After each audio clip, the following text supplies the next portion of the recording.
Víta nás kanál Pikachu Brothers. Dneska budeme rozoberať, ako spoznať real kartu od fake. Začneme. Napríklad Arceus V. Toto je real karta Arceusa V, full art, peknuté. A toto je fejková karta niekde z trhov Garchomp Gianda GX. Fejkovú od real kartu spoznáte tak. Prvý tip, jak to môžete spoznať, hneď otočíte.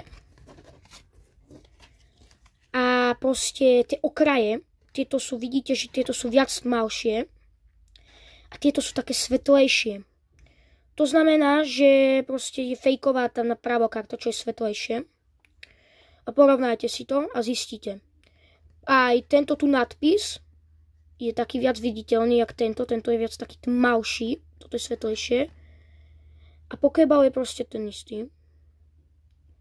Druhý tip, jak to môžete spoznať, je, že otočíte si kartu a môžete to spoznať, keď má vaša karta veľmi veľa životov. Neznamená to, že je veľmi vzácna, ale znamená to, že je fake. Lebo keď má 1000 životov, tak proste nie je to real karta. Tretí typ, jak to spoznáte, je podľa proste dotyku. Táto karta je taká viac, taká nekvalitná, taká matnejšia. Táto je viac taká kvalitná, hrubšia a proste má lepší centering, jak táto. A štvrtý typ, jak to spoznáte, je podľa čísla. Táto karta má SM, tá napravo má SM 193 hviezdičku a tam tá nemá naľavo.